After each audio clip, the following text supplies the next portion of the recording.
small reforms, including fossil fuel subsidies and some economic rationalization, along with oil prices a little bit higher in the low to mid 60s, Saudi Arabia could shrink that deficit to 5%. And in that situation, it could persist in this low oil price environment for significantly longer.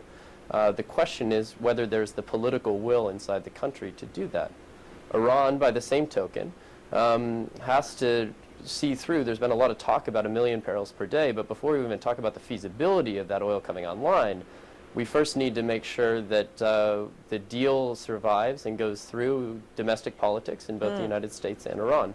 There's a lot of interest in hurrying up or expediting processes so that we get things done before the February regional elections in Iran, the parliamentary elections.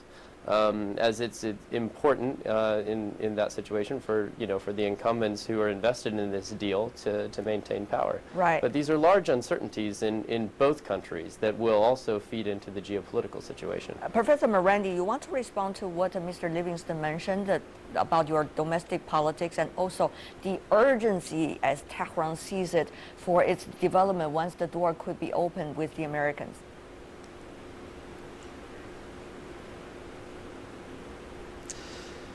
Well, Iran is already exporting more oil. It's simply not announcing it. Already countries, especially as I said in Asia and in the neighborhood of China, are showing greater interest in importing Iranian oil, and they are already doing so.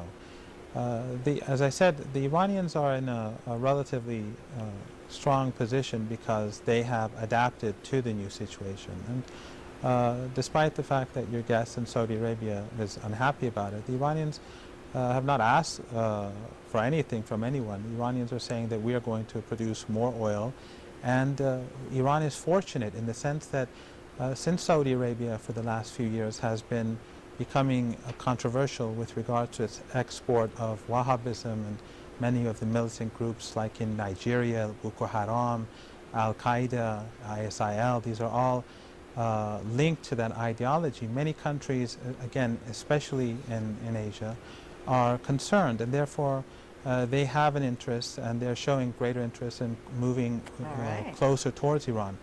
We see, for example, Iran's relationship not only with Russia but in China improving. I see. And it is a fact, whether the Saudis like it or not, but they are spending huge amounts of money in Yemen, and according to some statistics that and some numbers that could lead them into crisis much sooner than many would expect. And if the Saudis continue down this road, especially with what's going on in Iraq and Syria, they will have problems. We should really like Mr. Baddafi to respond to that. Of course, you got suspicions coming from Mr. Livingston talking about the domestic budget problems that you have over there with the deficit. And then you also, of course, get a lot of accusations coming from Professor Morandi about the geopolitical roles that Saudi Arabia has been playing, particularly related to suspicion of funding terrorism by some individuals who got rich through oil businesses. So your response, Mr. Baddafi? Yeah, sure. He is giving accusation without proof, but I have proof that the real mother of all terrorism is Iran. Al-Qaeda leaders, where do they live? They live in Iran. Daesh and Al-Qaeda, how do they get in and out from Iraq to Afghanistan? It is through Iran. The Daesh leaders and first 1,500 who left Iraq to Syria for 2 years. They stayed there and they grow and prosper under Iran occupation of Syria and Iraq.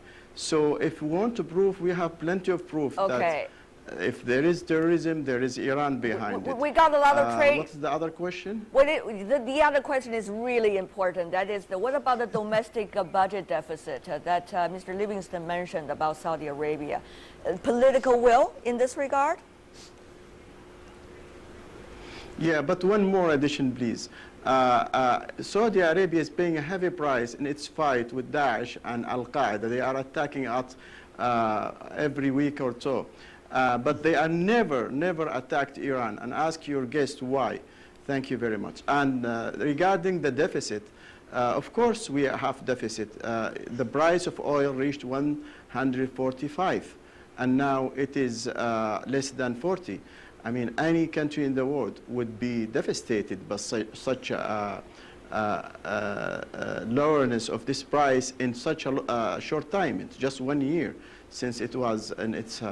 This is a problem. It's facing us, but we have great reserves. It's more than $700 billion. And it's working for us, and we are getting profits and benefits from this investment. And we need to do a lot of restructuring. Yes, that's true. And we need to maybe delay some of our projects and you know, cut a few corners. But we will survive because we don't have to finance terrorism as Iran does. Okay, just to be fair, I give you 10 seconds, Professor Marandi. Let's remember this, 10 seconds to respond to your Saudi counterpart. And then I move on to the next guest. 10 seconds, sir. Go ahead. Okay, well, I think all one has to say is the Deputy Chancellor of Germany just yesterday said that the Saudis have to stop exporting their extremist Wahhabism. In Germany, they were complaining. This is not an issue of Iran. The Saudis have to open their eyes to reality. They are creating devastation across the board. Not only are they slaughtering the Yemenis, not only have they created hunger in the country, but Al-Qaeda is growing in Yemen thanks to Saudi Arabia. The ideology is Wahhabism. We all know it. 10 seconds is up. Okay, I just give you a fair share of time so that you respond. But let me come back to you, Mr. Livingston. You see the geopolitics that is going on even within our little debate. But let me ask you a very interesting question, also related to the geopolitical question related to the United States, about gas. Of course, U.S. has already developed the technology of shale gas that has been widely used, but the price for it is pretty high, so dependence on oil will still have some time to come. On the other hand, enormous complicated geopolitical issues inside the Middle East, including with the two countries that we already got some counterparts in our discussion, and also the fight against terrorism, only making things ever more complicated. So the future of oil is always a big question mark. What do you make of it briefly?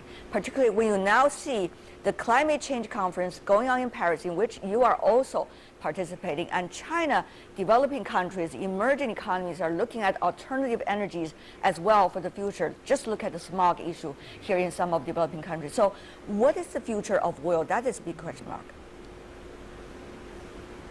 You've hit the nail on the head. That really is the question. And I'm glad you connected it actually to the conference going on here in Paris, because I think behind a lot of the short-term geopolitical squabbles that we see, there's a broader question about the future of oil that will play out over the decades to come.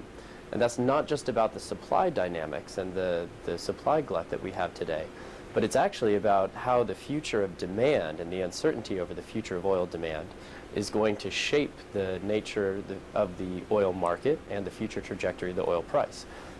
So if you believe that there is a carbon-constrained world to come, which all scientific evidence tells us explicitly and rigorously is the truth, and world leaders are increasingly coming closer towards accepting and integrating into domestic policies, it calls into question the pace at which the thus far slow transition to a non-petroleum transport sector, non-petroleum industrial sector, et cetera, will take place.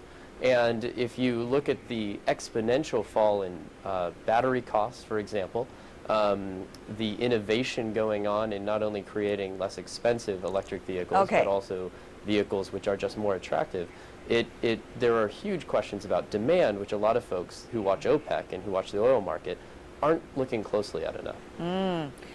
Certainly, this is a very interesting question. There are so many facets about the issue of oil. That's why it is always occupying some of the headlines around the world. For now, we want to thank the three of you, David Livingston coming from the United States, joining us from Paris, Mohammed Marandi, professor from Tehran in Iran, and also Mr. Khaled Badarfi from Saudi Arabia, joining us from Jeddah. Thank you so much, gentlemen, for being with us. Thank you you. all expressed your views in a shared amount of time. Thank you very much. Appreciate it. Thanks. And that is all the time.